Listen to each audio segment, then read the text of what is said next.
मैं सत्येंद्र राव, हमारे परिवार से भी एसआई अभ्यर्थियों में चयनित हुए, हम उनके परिजनों की तरफ से। हमने आपको अभी मैडम ने क्लियरली बताया है कि एसआईटी के अंदर कैसे पृथक्करण संभव है और दोषियों को कैसे अलग किया जा सकता है, जिसको हमने कैटेगरी वाइज आपके सामने डेटा रखा है। और साथ में उन्होंने जो उनके पैरेलल सिलेक्शन हुए और जो उनकी एसओजी ने जो एग्जाम लिया था उसकी एफएसएल की जो कॉपी की रिपोर्ट है उसके आधार पे जो पृथक्करण संभव है उसका डेटा मैडम ने आपके सामने रख दिया है। उसके बावजूद हम ये बताना चाह रहे हैं कि जब अगस्त 2024 में जब इस भर्ती को रद्द करने की बात हुई थी उस समय सिर्फ और सिर्फ 25 लोगों को गिरफ्तार किया गया था। अगस्त 2024 के बाद में सरकार के इंटरवेंशन के बाद में इस जांच को और गहनता के साथ स्टार्ट किया जाता है और बड़े बड़े जो नाम है, चाहे वो रामू राम रायका का हो, चाहे वो एसडीएम हनुमाना राम का नाम हो, उन सबको पकड़ करके लेके जाया जाता है। और आज एसओजी 52 लोगों तक पहुंची है। हमारी सरकार से यही मांग है कि वो निष्पक्ष तरीके से और प्रभावी तरीके से जांच करे और इसमें और भी जो बड़े मगरमच्छ शामिल हैं उनको सामने लेकर के आए। हम एसआई परिजन यही चाहते हैं कि एक भी दोषी अफसर इस भर्ती में नहीं रहे और एक भी निर्दोष अफसर के साथ में किसी तरह के अन्याय नहीं हो और उनको बाहर नहीं किया जाए। जैसा कि आपके सामने दशरथ सिंह शेखावत बैठे हैं जो कि इस एसआई भर्ती के पीड़ित हैं और उन 3300 में से आते हैं जो वेटिंग लिस्ट में, उन्होंने भी यही मांग की है कि जो एक्चुअल में जो पीड़ित अभ्यर्थी हैं वो भी यही चाहते हैं कि इस भर्ती को रद्द नहीं किया जाए, क्योंकि यह भर्ती रद्द हो गई तो कहीं ना कहीं जो रामू राम रायका और जो हनुमाना राम जैसे जो लोग थे जिनका अगस्त के बाद में जांच में नाम आया है, ऐसे लोगों को पकड़ा जाए और ताकि वो दोबारा से ऐसी हिमाकत नहीं कर पाए। फिर भी एक जो तथ्य जो लोगों के सामने फैलाया जा रहा है कि अगर आज इनको सेवा में भेज दिया तो ऐसा क्या होगा। तो अभी मैं आपको बता दूं 2014 की जो भर्ती थी उसमें सब इंस्पेक्टर जगदीश और 2015 की भर्ती में गोपाल चारण और 2016 की भर्ती में कमल कुमार को अभी हाल ही में राजस्थान पुलिस ने बर्खास्त किया है। तो अगर इनकी जांच जारी रहेगी तो भविष्य में जब कभी भी ये पकड़े जाते हैं इनको बर्खास्त किया जा सकता है। इंस्पेक्टर भर्ती 2021 उसको आए दिन ये मुद्दा उठाया जा रहा है कि इसको रद्द किया जाए और ये जो मुद्दा उठाया जा रहा है इसका राजनीतिक और व्यावसायिक कारण है। कुछ लोग इसका राजनीतिक मुद्दा बनाकर उठा रहे हैं, कुछ इसको व्यावसायिक, दोनों जगह पर सिर्फ अपने लाभ के लिए उठाया जा रहा है। सबके हितों को कोई नहीं सोच रहा है कि ईमानदार प्रशिक्षु जो हैं इनके बारे में कोई नहीं सोच रहा है, या फिर वो कैंडिडेट जो रह चुके हैं जिनका वेटिंग लिस्ट में नाम आना चाहिए, जिनको आपने आइडेंटिफाई कर दिया, जो कल्प्रिट्स हैं उनको आप सजा दो। और उसके बाद जैसे कि हर एग्ज़ाम की एक प्रोसेस होती है कि उसके बाद में एक वेटिंग लिस्ट निकाली जाती है, तो उन लोगों को आप स्थान दीजिए, ये मैं कहना चाह रही हूँ। और फिर मैं ये कहना चाह रही हूँ कि जो राजनीतिक मुद्दा बनाने का कारण क्या है कि सरकार के द्वारा अपने कार्यों को निष्ठापूर्वक किया जा रहा है, वहाँ और कोई मुद्दा इनको मिल नहीं रहा है, तो बार बार इसी पेपर लीक को, एसआई भर्ती को रद्द करने का मुद्दा बनाया जा रहा है। और ये कैसे, कौन लोग हैं जो इसको मुद्दा बना रहे हैं, जिनका 20% जो 20 गुना में जो सिलेक्शन होता है वो भी जिनका सिलेक्शन नहीं हुआ है, ये वो लोग हैं। ये लोग आए दिन बोलते हैं कि आरएस मेंस की जो एग्ज़ाम है उनको आप आगे बढ़ाए। मैं ये पूछना चाहूँगी कि जो इतने सालों से तैयारी कर रहे हैं, साल भर से जिनको तैयारी कर रहे हैं, या जिनका पहले सिलेक्शन नहीं हुआ, 3-4 साल से रेगुलर प्रिपरेशन कर रहे हैं, आप इस आरएस भर्ती के मेंस को आगे बढ़ा कर, आपको तो हर साल एक भर्ती निकालनी है, आप आगे जब एग्ज़ाम बढ़ाएंगे तो कैसे रोज़गार मिलेगा। दूसरा मैं बोलना चाहूँगी कि राजस्थान पुलिस का जो ध्येय है वो है आम जन में विश्वास और अपराधियों में डर। अगर इस भर्ती परीक्षा को रद्द किया जाता है तो जैसा कि ये ईओआरओ में हुआ है, उसको रद्द करने के बाद उसके ऊपर कोई कार्रवाई नहीं की गई, जो कल्प्रिट है उनको पकड़ा नहीं गया है, तो सेम आप इसमें भी यही करने वाले हैं। तो इससे अपराधियों में तो कतई कोई डर नहीं होगा। जब तक आप अपराधियों को पकड़ेंगे नहीं, उनको सज़ा नहीं दिलाएंगे। ये 2010 से चली आ रही है सारी जो घोटाले हो रहे आरपीएससी में। हमारे डबल एजी ने भी कोर्ट में ये कहा है कि सर 2010 से ऐसी भर्तियों में गड़बड़ी हो रही, तो इसका मतलब ये नहीं कि हम 2010 से अभी तक की सारी भर्तियों को रद्द करते हैं। ऐसा करने से हम स्टेट को कैसे चलाएंगे। तो इसका ये हो सकता है कि क्योंकि इस जो एसओजी है, जांच कमेटी है, उसको अपना कार्य पूर्ण रूप से करना चाहिए, उसको अनुशंसा करने का अधिकार नहीं है, उसका अधिकार है सिर्फ जांच करने का। अगर वो ईमानदारी से जांच करके, क्योंकि एसओजी जांच कर सकती है। एसओजी ने किन लोगों को पकड़ लिया है, जिनका सिलेक्शन नहीं हुआ है, जिनका सिलेक्शन नहीं हुआ है सर, उन्होंने उनको भी पकड़ लिया, जो पीछे चल रहे थे, बिल्कुल उनका मेरिट में भी नाम नहीं। आप अगर एसओजी उनको पकड़ सकती है तो क्या सारे कल्प्रिट्स को नहीं पकड़ सकती है? फिर मैं आपको दूसरा बताना चाहूँगी, आपको सारा डेटा भी उपलब्ध कराया जाएगा।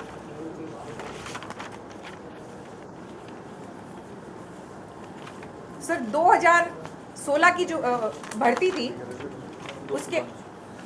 उसमें 205 जो कैंडिडेट थे वो मेंस एग्ज़ाम तक गए थे, मैंने इंटरव्यू तक गए, इंटरव्यू क्लियर किया, लेकिन जितनी सीट्स थी वहीं तक उनका सिलेक्शन हुआ, उसके बाद वो रह गए। तो क्या इस बार उनका सिलेक्शन नहीं होगा? 205 बच्चे तो वो मानिए, फिर जो दूसरे सिलेक्शन हुए हैं जो कैटेगरी वाइज हुए हैं, जैसे ओबीसी हो गया, आपके SC ST, मैं आपको बताऊंगी, TSP area, window, divorce, SC, MBC, इससे टोटल 320 कैंडिडेट का सिलेक्शन हुआ है, अप्रोक्सीमेटली 33% है ये। और जो जोग्राफिकल भी इंडेक्स में बताना चाहूँगी, हर स्टेट से सिलेक्शन हुआ है, मास सिलेक्शन कहीं से नहीं हुआ, जैसे चित्तौड़ से 4 का हुआ है, उदयपुर से हुआ है, राजसमंद से 2-3 का हुआ है। तो अगर मास बेस पे पेपर लीक होता है तो सभी के पास जाना चाहता है कोई, या फिर पर्टिकुलर एरिया में जाया जाता, लेकिन ये मास रूप में नहीं हुआ है और ईमानदारी से बच्चे सेलेक्ट हुए। इसमें वो बच्चे भी जिनका RS क्लियर हो चुका था, RS मेंस क्लियर हो चुका था। मैं ये क्वेश्चन पूछना चाहूँगी कि आप अगर उस भर्ती को रद्द करते हैं तो ये 5 साल की ड्यूरेशन में जो उनका नुकसान हुआ है, जैसे एज, एक तो सबसे बड़ी एज का फैक्टर आता है, जो एक्स सर्विस मैन है वो तो दूसरे एग्ज़ाम्स भी नहीं दे पाएंगे अब वापस से। फिर जो हम दूसरे गरीब जो बच्चे आते हैं उनका कोचिंग सेंटर में जो पैसा लगा है वापस से वो प्रिपरेशन करना, फिजिकली अनफिट हो जाएंगे। जो हम बात करते हैं 5 साल तक अब वापस से प्रिपरेशन करना, एक एज के बाद हमें भी एक औसत जीवन आयु हमारी 60 to 65 है और उसमें भी ये 30-35 साल के बच्चे अभी लग रहे हैं और 40 साल के अपन एक्स सर्विसमैन की बात कर रहे हैं। और फिर अब आप फिर से एग्ज़ाम कंडक्ट है तो एग्ज़ाम करवाने का खर्चा वो टैक्स पेयर हम हैं, मिडिल क्लास, ठीक है, हमारा ही पैसा है। एग्ज़ाम कंडक्ट करवाने के बाद जो भर्ती की प्रोसेस है उन सब का पैसा, उसके बाद जो अभी इन बच्चों को प्रशिक्षुओं को जो ट्रेनिंग दी गई सर 1 साल से ऊपर हो गया है और उसके बाद उनको सैलरी भी दी जा रही, उसका खर्चा, तो ये सभी राजकोष से होता है, लेकिन राजकोष का पैसा जो है वो आम जनता का पैसा है। तो यहाँ यही निर्णय लेना चाहिए सरकार को और हमारा न्यायालय पे भी पूरा विश्वास है कि वो ऐसा निर्णय ले कि जो कल्प्रिट्स को दोषी है उनको सजा दे और कड़ी से कड़ी कार्रवाई की जाए, क्योंकि जब एसओजी हर एक कड़ी को जोड़ पा रही तो वो किसको छुपा रही है? जब आप हर कैंडिडेट को पकड़ पा रहे हो जो कल्प्रिट है तो आप किस बड़े को छुपाना चाह रहे हैं, किसको आप दबाना चाह रहे हैं, किसको बचाना चाह रहे हैं? हम ये सवाल पूछते हैं, क्योंकि दोषियों को जब आपने पकड़ लिया उसके अलावा आपने आगे तो किसी को फाइंड आउट किया ही नहीं है। आपने 52 के आगे किसी को फाइंड आउट किया है क्या? किसी के खिलाफ आपको सबूत मिले? 52 को सस्पेंड कर दिया गया, उनके खिलाफ कार्रवाई हो चुकी है, सब कुछ। अब आप क्या चाहते हैं? मैं जो ये युवा जो नेता बन के घूम रहे हैं, मैं उनसे भी यही पूछना चाहूँगी, आपने कितने एग्जाम दिए? अभी कुछ एक बच्ची थी, उसने मैंने उसका देखा, वो 21 ईयर्स की और वो ये आंदोलन हड़ताल कर रहे हैं। मैं उनसे बोलना चाहूँगी अभी आपकी एज बहुत कम है, अभी आपके पास टाइम है, आप प्रिपरेशन कीजिए, आप आगे भी जा सकते हैं, क्योंकि हम प्रिपरेशन कर रहे हैं। और मेरे साथ पिछली बार जो धरना हुआ था, शायद आप में से बहुत जने वहाँ उपस्थित भी रहे होंगे, तो वहाँ वो भी कैंडिडेट थे जिनका मेंस इंटरव्यू तक गए, लेकिन उनको पता है कि ये ईमानदारी से सेलेक्ट हुए हैं। आज हम उप निरीक्षक भर्ती 2021 जो चयनित योग्य थानेदारों के साथ अन्याय हो रहा है उनके खिलाफ हम अपनी आवाज़ उठाने के लिए एकत्र हुए हैं। इस भर्ती को लेकर कई झूठे आरोप भी लगाए गए हैं और एसओजी की ओर से जल्दबाजी में रद्द करने की सिफारिश भी की गई है। हम आज आपके सामने तथ्य और सबूत रखेंगे ताकि सच सामने आए और ईमानदार अभ्यर्थियों को न्याय मिले। मेरे एक हाथ में सबूत है तथा दूसरे हाथ में मेरे माइक है, ताकि हम लोगों को सच पर यकीन किया जा सके। आइए हम बिंदुवार इस मुद्दे को समझते हैं। झूठे दावों की किस प्रकार से खंडन किया जाना है। सबसे पहले इस भर्ती को बदनाम करने के लिए कई झूठे दावे किए गए थे, झूठे दावे फैलाए गए थे। एक दावा यह था कि सांचौर जो जालौर डिस्ट्रिक्ट के अंदर था में एक साथ में 100 थानेदार चयनित हुए हैं, लेकिन हकीकत क्या है? मेरे पास इस बात का सबूत है, आपके सामने आधिकारिक दस्तावेज। पूरे जालौर जिले से केवल 33 अभ्यर्थी चयनित हुए हैं। मैं आपको इसके बारे में सबूत दूंगा, जिसमें से सारी जानकारी स्पष्ट की गई है। यह झूठा प्रचार केवल भर्ती की विश्वसनीयता को कम करने के लिए किया गया है। क्या ऐसे निराधार दावों के आधार पर ईमानदार अभ्यर्थियों का भविष्य दाव के ऊपर लगाया जा सकता है? मेरे हाथ में सामने सबूत है। हर डिस्ट्रिक्ट वाइज जो सिलेक्शन किया गया उसका मैं विवरण बता रहा हूँ। अजमेर से जो चयनित हुए हैं वो 21 कैंडिडेट चयनित हुए हैं। अलवर से 47, बीकानेर से 36, बूंदी से 03, Bhilwara 13, Bharatpur 34, Barmer 40, Banswara 23, 12 3 candidate, Chittorgarh 4 candidate, Churu 22 candidate, Dholpur 10 candidate, Dungarpur 24, Dausa 31, Hanumangarh 23, Jhunjhunu 44 और जालोर संपूर्ण से 38 कैंडिडेट सिलेक्शन हुए हैं। जबकि दाऊं के अंदर और बाहर में यह फैलाया गया था कि केवल सांचौर तहसील से 100 कैंडिडेट सिलेक्शन हुए हैं, जो कि पूर्ण रूप से असत्य है। इसके बाद में जयपुर से 101 कैंडिडेट, जोधपुर से 62 कैंडिडेट, जैसलमेर से 15 कैंडिडेट, झालावाड़ा से कोई कैंडिडेट सिलेक्शन नहीं हुआ, कोटा से 6 कैंडिडेट, करौली से 9, नागौर से 54, पाली से 16, प्रतापगढ़ से 12, राजसमंद से 1 कैंडिडेट, श्री गंगानगर से 20, सीकर से 51, सिरोही से 5 कैंडिडेट, सवाई माधोपुर से 21, टोंक से 14, उदयपुर से 27, हरियाणा से 2, दिल्ली से 1, कुल 843 का इस प्रकार से चयन हुआ था, जिसमें ये दावे किए गए थे कि एक ही जगह एक तहसील से इतने कैंडिडेट चयन सारे के बाहर में थे। ये हमारे पास में ऑथेंटिक और ऑफिशियल न्यूज़ है जो मैं आपको प्रोवाइड करवाऊंगा। अभी माननीय मुख्यमंत्री जी हमारे साथ हैं और उन्होंने इस बात का पूरा फीडबैक लिया है। सभी डाटा उन्होंने कलेक्ट किया, उन्होंने भी संतोष पर जवाब दिया है। उन्होंने भी संतोषजनक ये कहा है कि आपकी भर्ती वो किसी भी प्रकार से रद्द नहीं की जाएगी, हम आपके साथ हैं। जो विश्वसनीयता जिन्होंने एग्ज़ाम दी है हम उसके साथ में रहेंगे।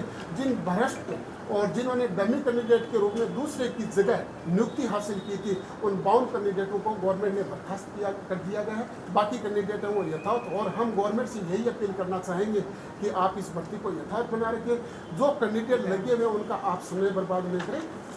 धन्यवाद। अब मैं आगे दशरथ जी शेखावत जी से निवेदन करूँगा कि इसके बारे में मीडिया को जानकारी दें।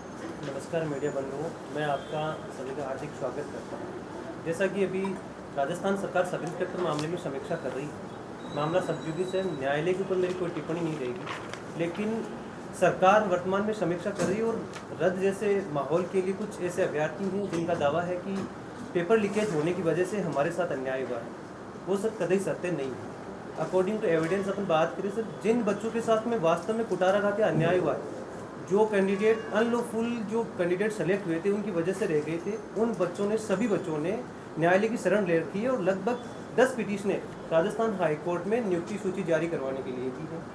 सब इंस्पेक्टर भर्ती के ऊपर अपन जिक्र करें डाटा एनालिसिस में, तो सर सब इंस्पेक्टर भर्ती सिर्फ एग्जामिनेशन के आधार पर कंडक्ट नहीं हो रही है। पहले सर एग्जामिनेशन कंडक्ट करवाया गया, उसके बाद पीईटी पीएमटी, बाद में इंटरव्यू।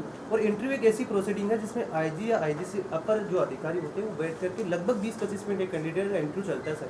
और उसके बाद में डीजीपी साहब ने डॉक्यूमेंट वेरिफिकेशन करवाने के बाद में लगभग 3 वर्ष की एक लंबे समय अवधि में आपने अलग अलग स्तर पर अलग अलग एक एक अभ्यर्थी का पूरा परीक्षण करने के बाद में आपने नियुक्ति दी है।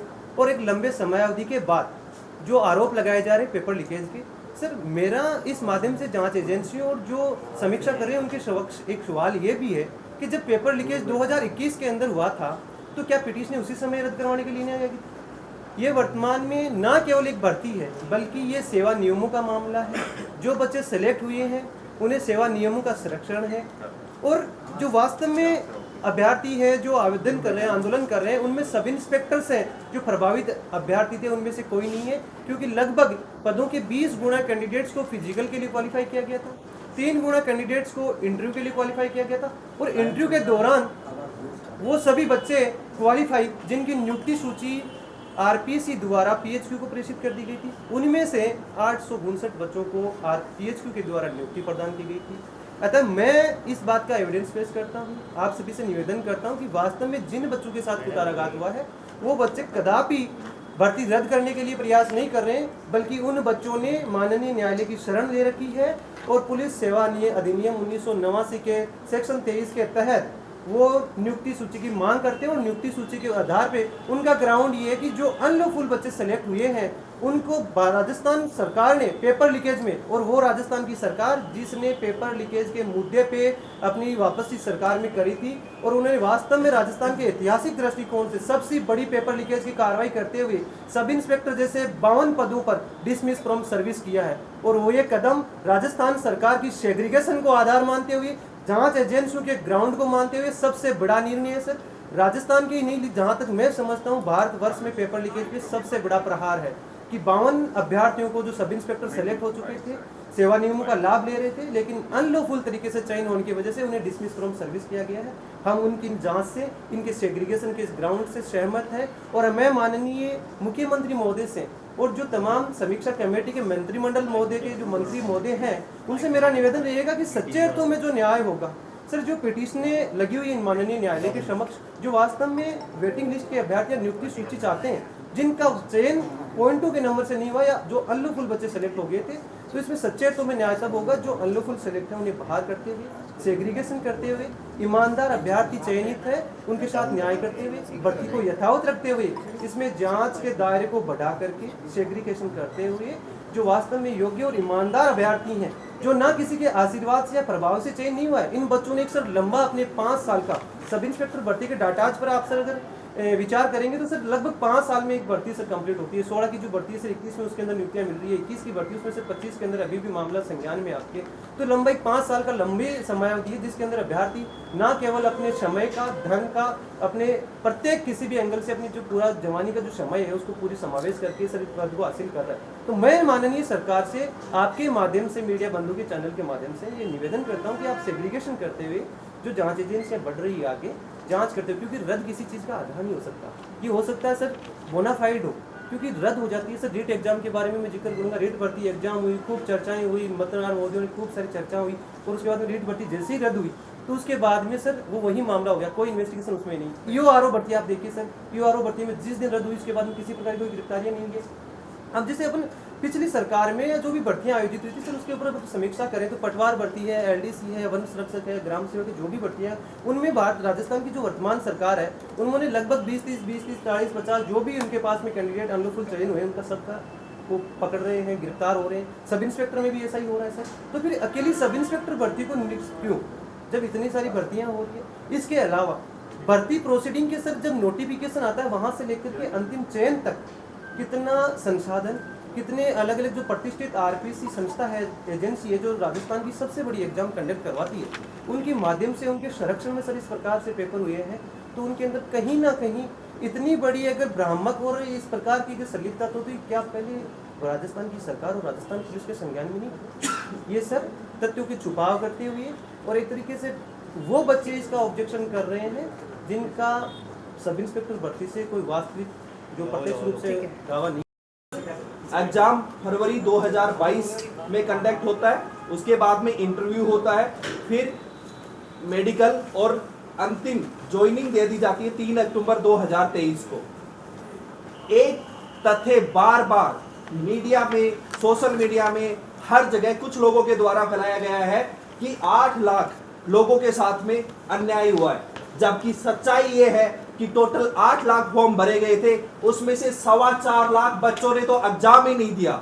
जिस बच्चे ने एग्जाम ही नहीं दिया हम कैसे मान लें कि उसके साथ अन्याय हुआ है। और ये कोई ऐसा एग्जाम नहीं है, ये राजस्थान पुलिस के सब इंस्पेक्टर का एग्जाम है, ये हमारी फोर्स का मामला है। तो फोर्स में वही लोग आते हैं जिनमें डेडिकेशन होता है और जो कि सिर्फ और सिर्फ सर्विस और सेवा के लिए आते हैं। तो ऐसे में से जो 4.25 लाख लोग नहीं आ पाए उनके साथ अन्याय तो कतई नहीं है। उसके बाद 3,75,000 लोगों ने जो एग्जाम दिया है उसमें से जो न्यूनतम योग्यता थी वो उसको उत्तीर्ण करने वाले लोग सिर्फ और सिर्फ 20,000 हैं। 20,000 लोगों ने न्यूनतम योग्यता को हासिल किया है। उसके बाद 20,000 में से जो आगे जो क्वालिफाइड हुए हैं इंटरव्यू के लिए जिनका कॉल है वो मात्र 3300 लोग हैं। जो वरीयता सूची के आधार पे अब जिनकी बात होगी वो सिर्फ 3300 लोगों पे बात होती है। फिर जो फाइनल ज्वाइनिंग 3 अक्टूबर 2023 को होती है उसमें से 859 में से 741 बच्चों ने ज्वाइन किया था। उसके बाद समय अनुसार राज्य सरकार ने वेटिंग लिस्ट वालों को भी ज्वाइनिंग दिया है। अब हम इस 859 का एक आंकड़ा हमारे पास में है कि किस प्रकार इन लोगों ने मेहनत के थ्रू ये सिलेक्ट हुए हैं। 859 में से 523 अभ्यर्थी पहले किसी ना किसी सरकारी जॉब में, चाहे वो सेंट्रल गवर्नमेंट हो या स्टेट गवर्नमेंट हो, उसके पद पे रह चुके हैं, जिसमें से 40 लोग ऐसे हैं जो कि सेंट्रल गवर्नमेंट में थे, 396 लोग राज्य सरकार में थे, उसमें भी 238 ऐसे लोग हैं जिनका प्रोबेशनर पीरियड पूरा नहीं हुआ था, यानी कि वो 238 लोग वापस अपना रिजॉइन नहीं कर सकते, उनके साथ सीधा सीधा अन्याय है। उसके बाद 87 लोग वो हैं जो भूतपूर्व सैनिक रहे हुए हैं। इसके अलावा 135 ऐसे अभ्यर्थी हैं जो 2 या 2 से अधिक परीक्षाओं में उत्तीर्ण हुए हैं, और ये सारे के सारे जो कागजात हम लेकर के आए हैं ये सब उनके ज्वाइनिंग लेटर हैं। हम कोई ऐसे ही नहीं बोल रहे, ये उनकी मेहनत है जो कि बोल रहे हैं। और इसमें से कुछ बच्चे तो ऐसे हैं जो कि 5 एग्जाम में, 7 एग्जाम में, 10 एग्जाम तक भी सेलेक्ट हुए। क्या ऐसे होनहार अभ्यर्थियों के लिए एक तरीके से जो दोषियों का जो आरोप लगाया जा सकता है वो सही है? इसके साथ ही जो RAS 2021 और RAS 2023 मुख्य परीक्षा में उत्तीर्ण होने वाले अभ्यर्थियों की जो संख्या है वो 360 है। उन 360 में से 14 अभ्यर्थी ऐसे हैं जिनका फाइनल RAS में सिलेक्शन हुआ है जाए, और यही कारण है कि अभी तक 52 दोषियों को पकड़ा गया है। और जिस पृथक्करण की हम बात कर रहे हैं, जो सबसे इंपॉर्टेंट है, जो बार बार यह सवाल उठाया जा रहा है कि इनमें से दोषी कौन है, दोषी नहीं है, उसका पृथक्करण कैसा होगा। सर, पिछले 1 साल की SOG की जांच में वो पृथक्करण SOG ने अपनी काबिलियत भी साबित की है, 52 लोगों को गिरफ्तार भी किया है और उनको सस्पेंड भी किया है। और ये पहली बार हुआ है उनको सस्पेंशन, उनकी पूरी सर्विस से टर्मिनेट किया है, बर्खास्त किया है। वो दोबारा किसी एग्जाम में आ भी नहीं सकते और वहां पे लग भी नहीं सकते। अब अपन पृथक्करण की बात करें तो हमारी अलग अलग जो पहला जो कारण है कैटेगरी वाइज, अगर हम कैटेगरी वाइज पृथक्करण की बात करेंगे तो एक मिनट, ये अपन ने बात कर ली। आप और कुछ प्रश्न करने लीजिए। आप शॉर्ट में बैठ दे दो ना। नॉर्मल सिंपल बताऊं कि वो 2016 में पेंशन आया था, उसने 5 कंपटीशन है वो कंप्लीट किए और SI भर्ती ज्वाइन किया। ज्वाइन करने के बाद में उसका लेक्चरार में भी सिलेक्शन हो गया था, लेकिन मैंने उसको कहा कि नहीं यार, अभी आप 3-4 महीने हो गए, रहने दो, SI में ही ठीक है। अभी हम 20 महीने से प्रताड़ित हैं इस चीज़ से, बार बार हमें भी आना पड़ता है। कभी कोई भी नेता है अपनी ज़मीन तलाशने के लिए SIयों का सहारा बनाता है कि अब इस भर्ती को रद्द किया जाए, आकर धरने पर बैठ जाता है। हम भी भागकर आते हैं गाँव से, घर से। तो हमें सरकार से हमारा निवेदन है कि इस भर्ती को यथावत रखे। जो दोषी हैं उन हम संतुष्ट हैं, दोषियों को सजा दे, सरकार दे रही है। और भी जांच कराए, और भी जांच एजेंसियों से जांच कराए, हमें कोई तकलीफ नहीं है। जो दोषी है उनको सजा दे। और जो 859 ने परीक्षा दी उनमें मात्र अभी तक 52 ही तो दोषी हैं। 802 को सजा क्यों दी जा रही है जो निर्दोष हैं बेचारे, जिन्होंने मेहनत की है। अब मैं बता रहा हूँ, जैसे कि मेरे बच्चे ने 16 से लेकर 21 तक 5 साल कड़ी मेहनत की है। उसने पहले फौज में था, घर बार नहीं देखा, अब भी वो मेहनत की, उसने सीकर मकान लेकर वो रहा। उसके साथ अन्याय होगा तो क्या होगा। उसकी डेट ऑफ बर्थ है फरवरी 2084, अभी वो 40 साल से 1984 सॉरी, वो 40 साल से ऊपर का हो गया, उसके भविष्य का क्या होगा। मैं सरकार से निवेदन कर रहा हूँ कि इस प्रकार वो ही नहीं, तमाम जो पूर्व सैनिक इसमें सब अवरेज हो जाएंगे और नहीं वो आरक्षण ले पाएंगे दूसरी भर्तियों का। इसलिए मेरा हमारे CM साहब से निवेदन है, और हम सुन रहे हैं जैसा कि CM साहब का रुख भी है कि इस भर्ती को यथावत रखेंगे। तो हमारा सरकार से और जो विपक्ष के नेता है ना, उनसे भी हमारा अनुरोध है कि कृपया आप दूसरे ग्राउंड ढूंढें और इस SI भर्ती को यथावत रहने दें। इसको मोड़ा ना बने, बार बार इसी भर्ती को, बार बार इसी भर्ती को, अभी तो किसी दूसरे काम के पीछे पड़ जाओ। धन्यवाद।